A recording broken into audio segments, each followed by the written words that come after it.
বাবা পৃথিবীর সবচেয়ে ধনী ব্যক্তি হলেও তার মেয়ে স্কুল শেষে রেস্টুরেন্টে পার্ট টাইম কাজ করে, কারণ সে তার প্রেমিককে তার প্রিয় ঘড়ি কিনে দেওয়ার জন্য টাকা জমাচ্ছে। কিন্তু যখন সে টাকা দিতে যায় তখন প্রেমিক তার সঙ্গে সম্পর্ক ভেঙে দেয়, কারণ তার সহপাঠীরা তাকে নিয়ে মজা করে। তার প্রেমিককে কসাইয়ের প্রেমিক বলে ডাকে, কারণ সে রান্নাঘরে মাংস কাটে। অথচ তারা জানতো না যে সে এসব করছে শুধুমাত্র তার জন্য জন্মদিনের উপহার কেনার উদ্দেশ্যে। কিন্তু সেই ছেলেটি রেগে গিয়ে মাটিতে টাকা ছুঁড়ে ফেলে এবং সতর্ক করে ভবিষ্যতে তাদের মধ্যে কোনো সম্পর্ক থাকবে না। মেয়েটি বিভ্রান্ত হয়, সে এত গরম হচ্ছে কেন। ঠিক তখনই এক ধনী মেয়ের সামনে আসতেই ছেলেটি রাগান্বিত হয়ে অতীতের অভিযোগ তোলে এবং মেয়েটিকে দোষারোপ করে। সে বলে মেয়েটি তাকে কোনোদিন ভালোবাসেনি। এরপর তাদের ছবি মাটিতে ফেলে দেয় এবং একটি বিলাসবহুল গাড়িতে উঠে চলে যায়। আর মেয়েটি কাঁদতে কাঁদতে ছবিটি কুড়িয়ে তোলে। হঠাৎ এক সারি বিলাসবহুল গাড়ি এসে থামে আর সেখান থেকে নেমে আসে তার বাবা, পৃথিবীর সবচেয়ে ধনী লোক। তখন জানা যায় যে তিনি 18 বছর ধরে গরিব সেজেছিল,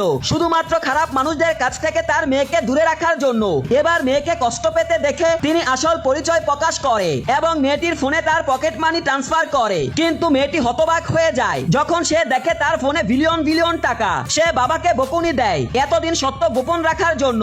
এখন বাবা পুরো স্কুল উপহার হিসেবে তাকে কিনে দেয় এবং আগামী 4 বছরের জন্য তার নিরাপত্তার জন্য এক সিনিয়র ছাত্রকে নিয়োগ করে। সেই সিনিয়র ছাত্র কোনো দ্বিধা ছাড়াই রাজি হয়ে যায় এবং এক দারুণ মোটরসাইকেলে করে মেয়েটিকে হোস্টেলে পৌঁছে দেয়, যা দেখে তার রুমমেটরা অবাক হয়ে যায়। কিন্তু হোস্টেলে ফিরে মেয়েটির ভয় হয় সবাই তাকে ভুল বুঝবে। এরপর একদিন প্রিন্সিপাল যখন শুনে পৃথিবীর সবচেয়ে ধনী ব্যক্তির মেয়ে স্কুলে আসবে, তখন তিনি ইন্টারক্রমে ঘোষণা করে দেয় যে আজ রাতেই তার জন্য এক মহা স্বাগত অনুষ্ঠান হবে। আসলে কেউ জানতো না যে এই মেয়েটি হচ্ছে সেই